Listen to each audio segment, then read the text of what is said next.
Kamfanin matatar mai na Dangote ya rage farashin man fetur zuwa naira 899.50 akan kowace lita.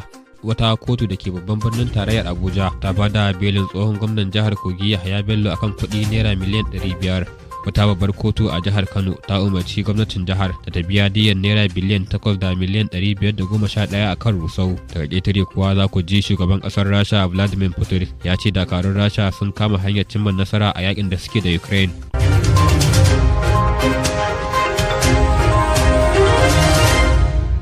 Masu sauraro assalamu alaikum, barkanmu da sake kasancewa da ku a wannan lokaci ta cikin shirin labarai daga Pcm Hausa. Yau muna Alhamis 19 ga watan Disamba shekara ta 2024 wanda ya daidai da 17 ga watan Jumada Thani shekara ta 1446 bayan hijira. Kanin labaran kuka ji, yanzu kuma sai cikakkun su tare da ni Musa Ado Musa.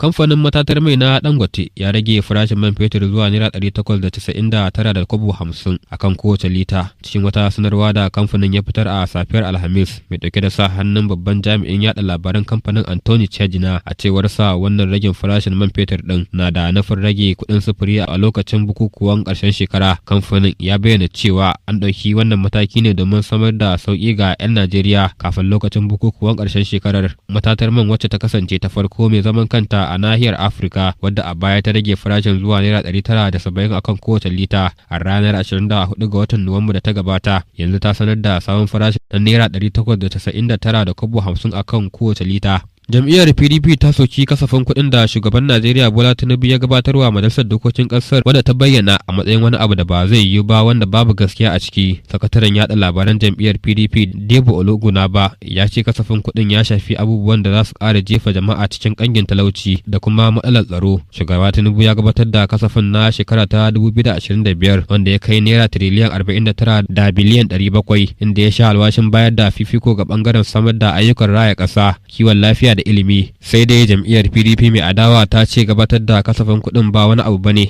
illa alƙawuran da ba za a iya cikawa ba, tare da zargin gwamnatin Tinubu da gazawa wajen samar da muhimman abubuwan more rayuwa ga jama'a.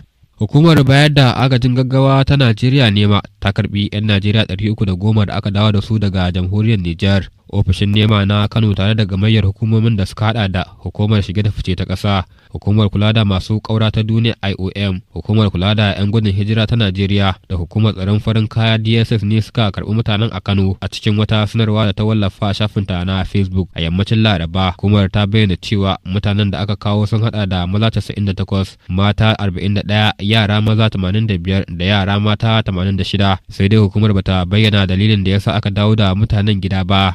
Babbar kotun tarayya da ke Abuja ta hukumar kula da shige da fice ta Najeriya NIS ta biya Benita Ozumezu diyan naira miliyan 3 saboda gaza bata fasfo ɗinta cikin makonni 6 da aka kayyade. Haka kuma kotun ta umarci ministan harkokin cikin gida Olutunbi Tunji Ojo da hukumar NIS tabbatar da cewa waɗanda suka cika dukkan sharuɗan neman fasfo ana ba su akan lokaci kamar yadda doka ta tanada. Mai shari'a Emeka Nwete ya bayar da wannan umarni ne yayin da yake yanke hukuncin ƙarar da Benita Ozumezu ta shigar. Ta bayyana cewa an bata mata lokaci har tsawon watanni kafin aka bata fasfo din nata ta nema tun a watan Oktoba shekara ta 2022. Mai shari'a Mariyan Anine ta kotun babbar birnin tarayyar Abuja ta bada belin tsohon gwamnan jihar Kogi Yahaya Bello kan tsabar kuɗi naira miliyan 500 da kuma gabatar da mutum 3 da za su tsaya masa. Wannan na zuwa ne bayan da a makon da ya wuce wata kotun karkashin jagorancin mai shari'a Emeka Nwete ta bayar da belin Yahaya Bello akan waɗannan sharuɗan. Tsohon gwamnan na fuskantar tuhume-tuhume a kotuna biyu kan zargin badakalar kuɗi na naira biliyan 110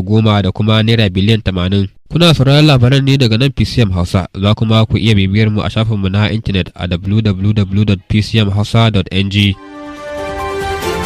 Madalla, barkanmu da dawowa, yanzu kuma labaran zai daura.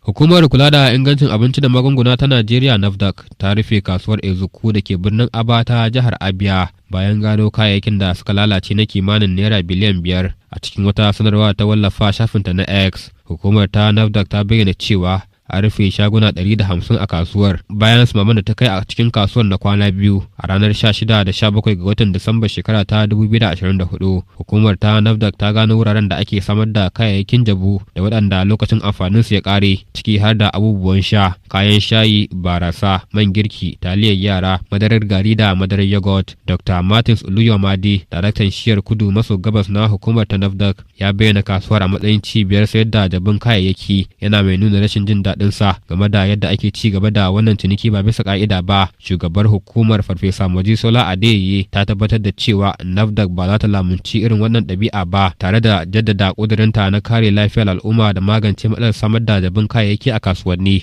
Wata babbar kotu a jihar Kano ta umarci gwamnatin jihar karkashin jagorancin gwamna Abba Kabir Yusuf da ta biya kamfanin Lamash Properties Limited diyyar naira biliyan 8 da miliyan 511. Wannan hukuncin ya biyo bayan rushe gine-ginen kamfanin ba tare da bin ka'idar doka ba a shekara ta 2023. Haka zalika kotun ta kuma bayar da umarnin a biya kamfanin ƙarin naira miliyan 10 a matsayin diyyar kuɗaɗen da ya kashe a wurin gabatar da ƙarar. Kamfanin Lamash Properties Limited ya shigar da ƙarar yana zargin gwamnatin jihar da rusa gine-ginensa ba tare da cikakken bin ka'idojin doka ba. Daga ƙetare kuwa shugaban ƙasar Rasha Vladimir Putin ya ce dakarun Rasha sun kama hanyar cimma nasara a yakin da suke da Ukraine. Da yake jawabi a wajen taron da ya saba yi a kowace shekara, shugaba Putin ya ce dakarunsa suna ci gaba da mamaye muhimman wurare a Ukraine, amma bai bayyana haƙiƙanin kusancin da Rasha ta kai wajen cimma muradin na yakin nata ba. Shugaban Rasha ya kuma bayyana aniyarsa ta ganawa da zababben shugaban Amurka Donald Trump a duk lokacin da shugaban Amurkan ya shirya, ya kuma yi ikirarin cewa tattalin arzikin Rasha yana bunƙasa cikin sauri fiye da na Amurka da kuma tarayyar Turai. Ƙarshen labaran duniyar kenan, amma kafin mai sallama ga wasu daga cikin muhimman kanunsu. Kun ji cewa kamfanin matatar mai ta Dangote ta rage farashin man fetur zuwa naira 899 da kobo 50 akan kowace lita. Wata kotu da ke babban birnin tarayyar Abuja ta bada belin tsohon gwamnan jihar Kogi Yahaya Bello akan kuɗi naira miliyan 500. Kana kun ji cewa wata kotu a jihar Kano ta umarci gwamnatin jihar da ta biya diyyar naira biliyan 8 da miliyan 511 a kan rusau. Daga ƙetare kuwa kun ji shugaban ƙasar Rasha Vladimir Putin ya ce dakarun Rasha sun kama hanyar cimma nasara a yakin da suke yi da Ukraine. A madadin kafatanin ma'aikatan sashen Hausa na Pcm Hausa, Musa Ado Musa da na karanta labaran nake cewa na barku lafiya.